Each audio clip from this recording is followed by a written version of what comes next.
I'm Michael Norton. I'm an associate professor at Harvard Business School, and a lot of my research looks at the relationships between money, time, and happiness.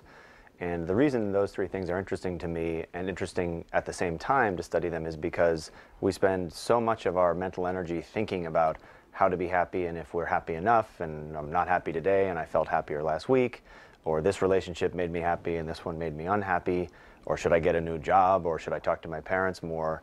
But we don't know a lot about how to make ourselves happy. We have some theories about it, but we're not really that good always at figuring out what the best way is to feel happier today and tomorrow and next year.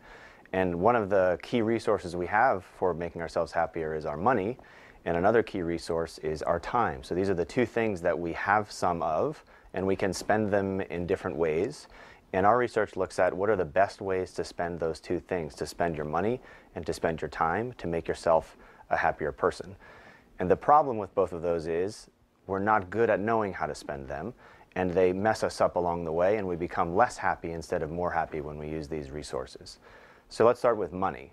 So there's a lot of problems with money. The first one is we think that money is going to make us a lot happier than it actually does. So it turns out that when you make some income, you do get a little bit happier if you go from being poor to being sort of middle class. But after that, it actually really starts to taper off. So it's not that more money is bad for you. It just doesn't keep making you happier in the way you want it to. And yet we keep trying to make more and more of it. We keep trying to get a better job and make more money. And we're just wrong in terms of how happy it's really going to make us.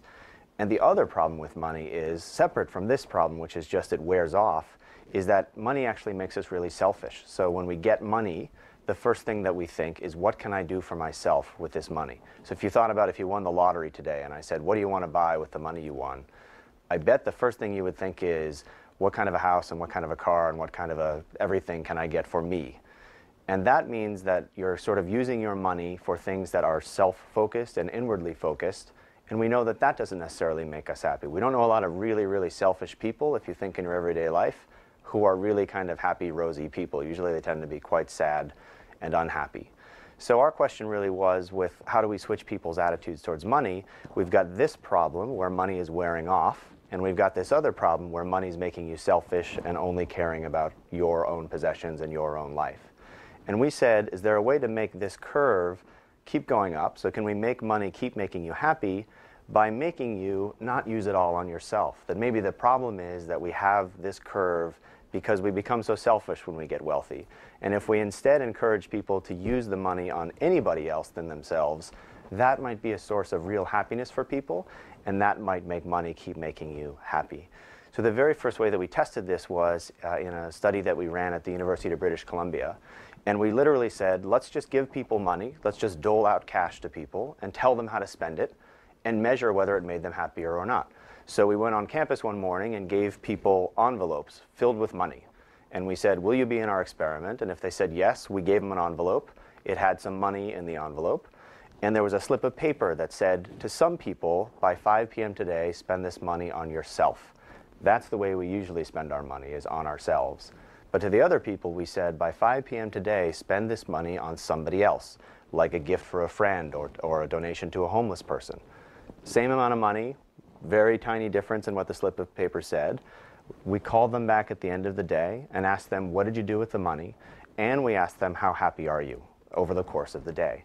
And it turns out that people who spent money on themselves, it wasn't a bad day. We gave them $20 and they got to buy something. So they weren't less happy than they were. But they didn't get any happier, even though they got this free money. But the people who we said spend this money on somebody else, they actually got happier. So we asked them, what did you do? And they said, oh, I bought a stuffed animal for my niece, or I bought my friend a coffee. And those things actually led them to be much happier at the end of the day than doing what they usually do, which is just using their money on themselves.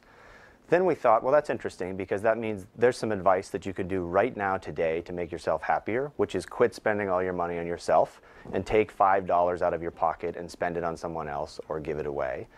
But we ran these studies in the United States and we ran them in Canada, and these are pretty wealthy countries. So maybe it's the case that, if you have a lot of money, sure, giving it away feels good.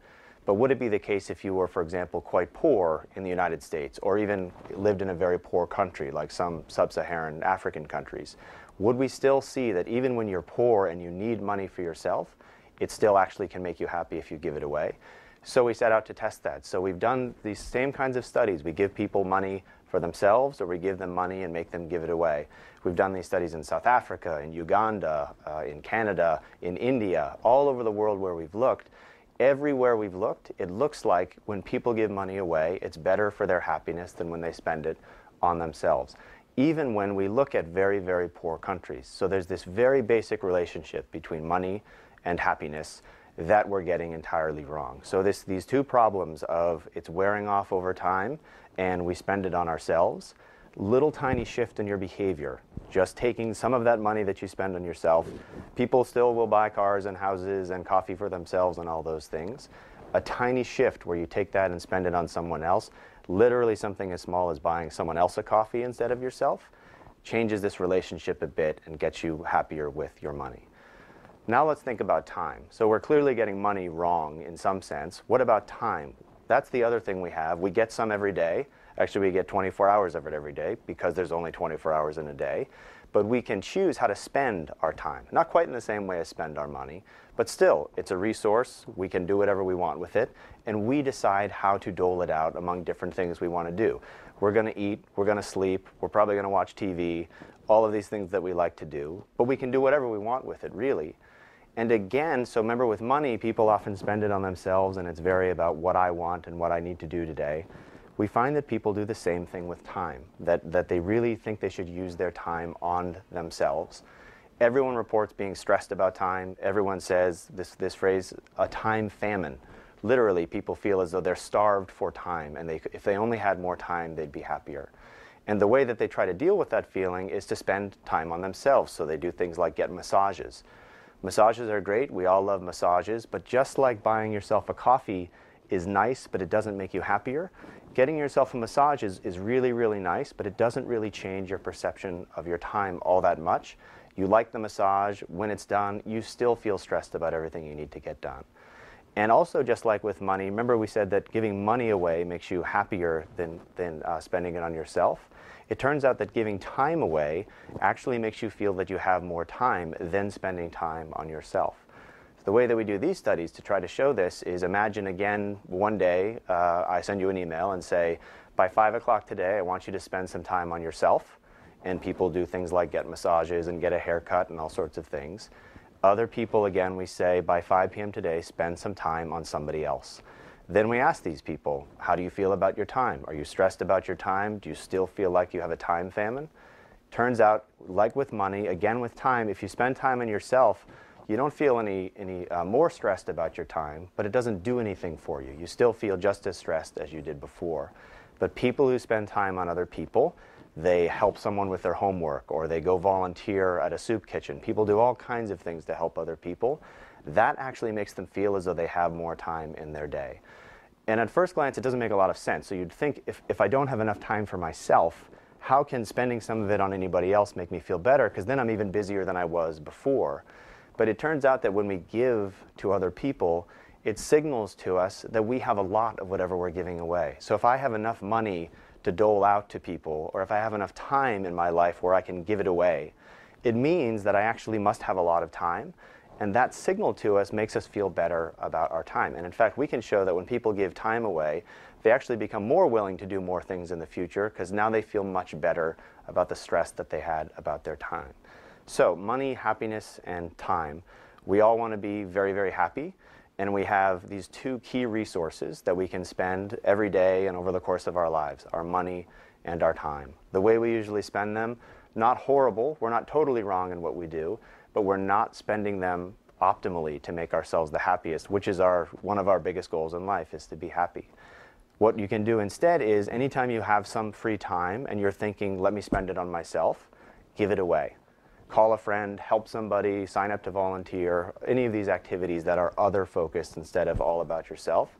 Same thing with money. Anytime you get some money, and many of us have enough money to at least give some money to charity and things like that, your impulse will be, oh, I have some money, let me spend it on myself. Again, the research says giving it away, much, much better for your happiness than using it on yourself. So thinking about those three together, if you want to get happier literally today, many of the things you think are the right thing to do are the wrong thing to do, and you can think about all the other things you can do instead that will increase your happiness over time.